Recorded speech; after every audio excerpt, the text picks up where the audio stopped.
آپ دیکھ رہے ہیں میرا یوٹیوب کا چینل دین سے دنیا۔ میرے چینل کو سبسکرائب کریں اور بیل آئیکن کو پریس۔ بسم اللہ الرحمن الرحیم۔ السلام علیکم ورحمۃ اللہ وبرکاتہ۔ حیض سے مراد وہ خون ہے جو بالغ غیر حاملہ عورت کے رحم سے آئے اور اس کا سبب بیماری نہ ہو۔ اس خون کے سبب کسی عورت میں بچہ پیدا کرنے کی صلاحیت موجود ہوتی ہے۔ اگر کسی عورت کو ماہواری نہ آتی ہو، وہ بچہ پیدا کرنے کی صلاحیت سے محروم ہوتی ہے۔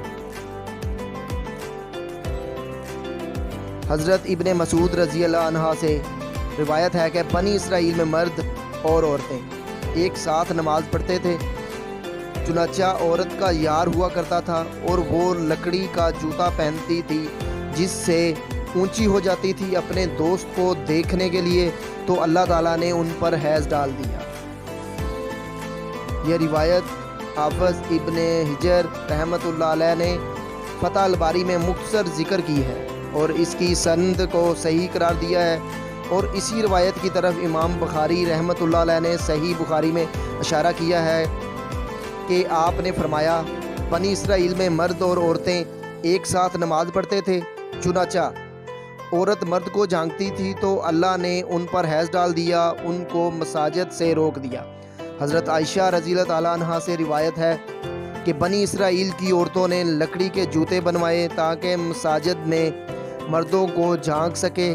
چنانچہ اللہ تعالیٰ نے ان کے اوپر مساجد حرام کر دیں اور ان پر حیض کو مسلط کر دیا۔ لیکن جمہور فقہ نے اس قول کو رد کیا ہے۔ وہ فرماتے ہیں کہ حضرت آدم علیہ السلام حضرت حوا علیہ السلام کے ساتھ جب زمین پر اتارے گئے اور حضرت حوا نے اس سے پہلے جنت میں نجاست حیض نہیں دیکھی تو نماز کے دوران انہیں حیض آ گیا، تو انہوں نے حضرت آدم علیہ السلام سے پوچھا تو ان کو اس کے جواب کا علم نہ تھا، یہاں تک کہ جبرائیل علیہ السلام نازل ہوئے تو ان سے حضرت آدم علیہ السلام نے پوچھا، لیکن ان کو بھی اس کے بارے میں علم نہ تھا۔ اس کے بعد حضرت جبرائیل علیہ السلام چلے گئے، پھر حضرت جبرائیل علیہ السلام آئے اور کہا کہ حضرت حوا کو کہو حیض کے دنوں میں نماز چھوڑ دے اور قضاء کا حکم نہیں لائے۔ پھر ان کو حیض اس حال میں آیا کہ جب کہ وہ روزے سے تھی، تو انہوں نے اس کے بارے میں حضرت آدم علیہ السلام سے پوچھا تو انہوں نے فرمایا افطار کر لو۔ پھر جب حضرت جبرائیل علیہ السلام آئے تو انہوں نے کہا کہ اس کو کہو کہ روزے کی قضا کرے، تو حضرت آدم علیہ السلام نے کہا، اے پروردگار، نماز اور روزہ دونوں تیری عبادتیں ہیں، کیسے ایک کی قضا اور دوسری کی نہیں؟ تو اللہ تعالیٰ نے ان کی طرف وحی فرمائی، آپ نے پہلی مرتبہ ہماری طرف رجوع کیا، لہٰذا ہم نے اس میں اپنی مرضی سے حکم دیا، اور دوسری مرتبہ آپ نے اپنی رائے سے فیصلہ کیا، لہٰذا ہم نے قضا کرنے کے حکم سے آپ کو سزا دی تاکہ آپ کے علم میں رہے کہ تمام معاملات میں اللہ تعالیٰ کی طرف رجوع کیا جاتا ہے۔ کنز الاعمال میں ہے، حضرت عمر رضی اللہ تعالیٰ عنہ سے روایت کیا گیا ہے کہ رسول اللہ صلی اللہ علیہ وآلہ وسلم نے فرمایا، مجھے میرے حبیب حضرت جبرائیل علیہ السلام نے بتایا کہ ان کو اللہ تعالیٰ نے حضرت حوا علیہ السلام کے پاس بھیجا۔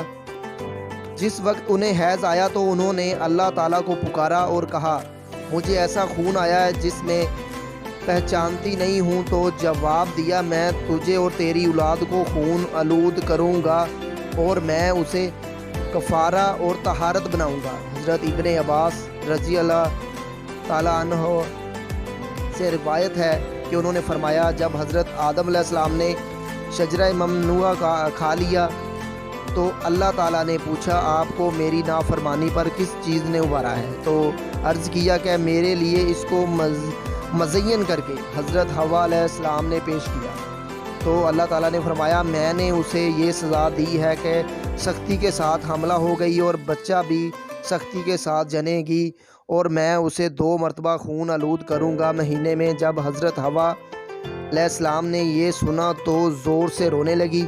اللہ تعالیٰ نے فرمایا، تو بھی اور تیری بیٹیاں بھی روتی رہیں۔ حافظ ابن حجر رحمۃ اللہ علیہ نے یہی روایت فتح الباری میں مختصر ذکر کی ہے۔ قاسم کہتے ہیں کہ میں نے حضرت عائشہ رضی اللہ تعالی عنہا کو یہ کہتے ہوئے سنا کہ